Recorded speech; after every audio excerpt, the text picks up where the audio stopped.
บายดีเนาะนี่ก็มีโอกาสออกลาคือเก่าเนาะสิไปเบิ่งกกมังไห้อันเขาเจ้าว่า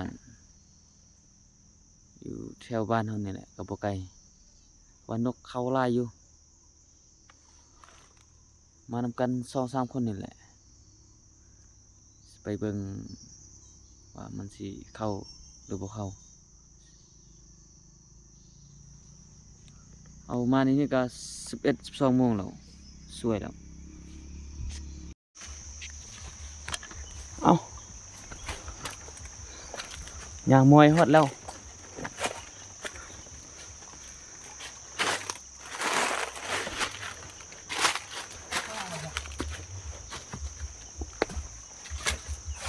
เป็นผ้าจันผ้านี่ก็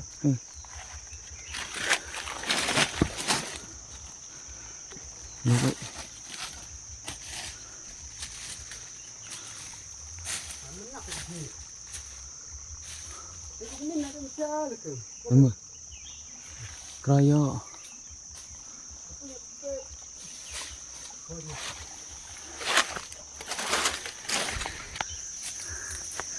เนี่ยเขาอยู่มากะห้องอยู่นกหันเขามีคนลัดยิงก่อนซ้ำเขาไปตะวันมาลุ่นซ้ำ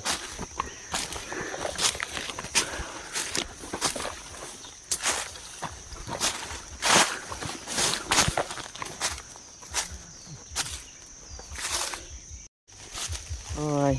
มืดคนนกเป่าอย่างเขา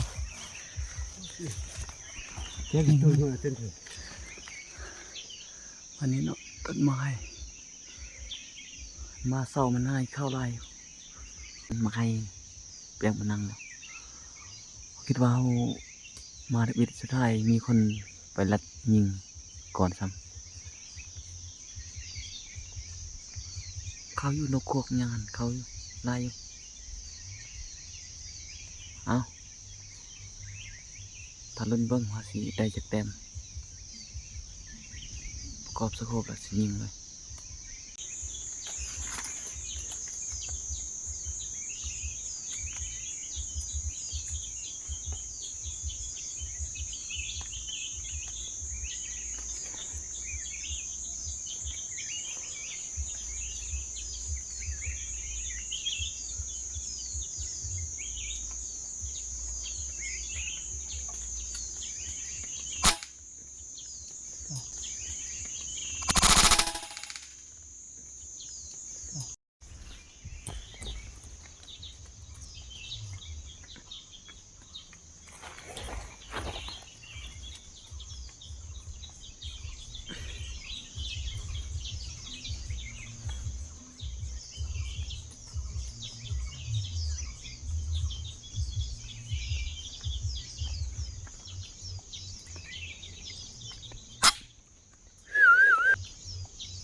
นี่สู้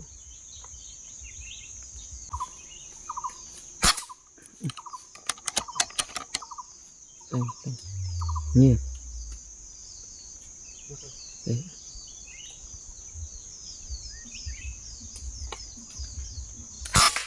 นี่เสีย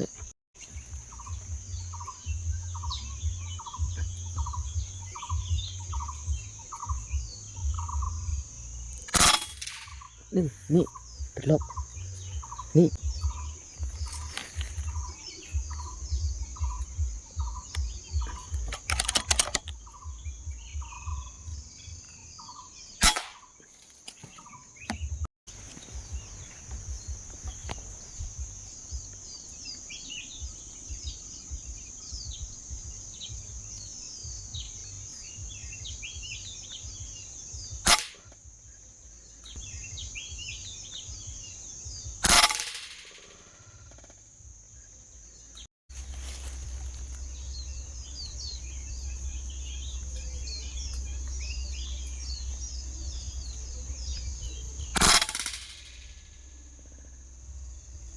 นี่แม่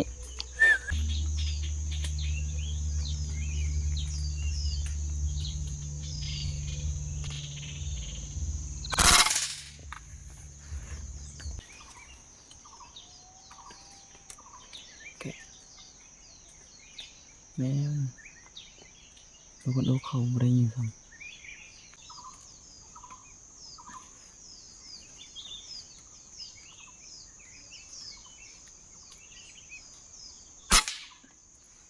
นี่นี่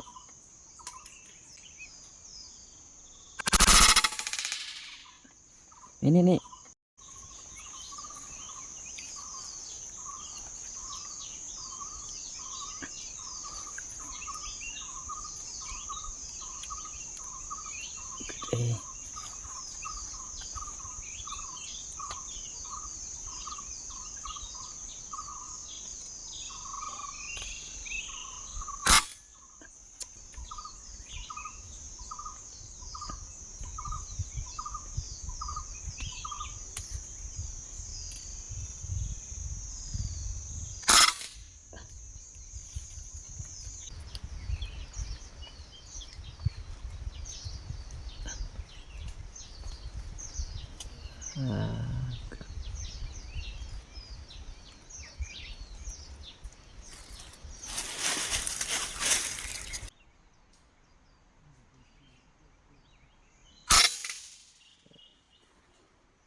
่ะ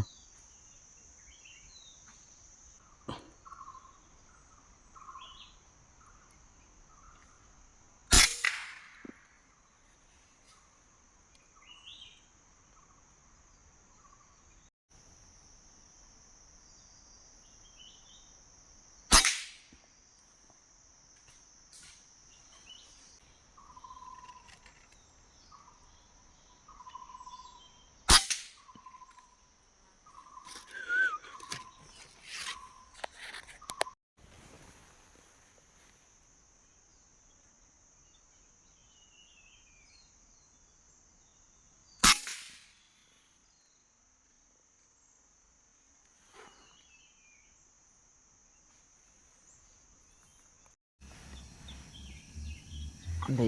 18 ตัว3 โมงไปแล้วยิงไล่อยู่แต่มันสอบเว้นเด้แล้วก็มันบ่ฮึกเด้นกบอกเข้าแล้วสิกลับก่อน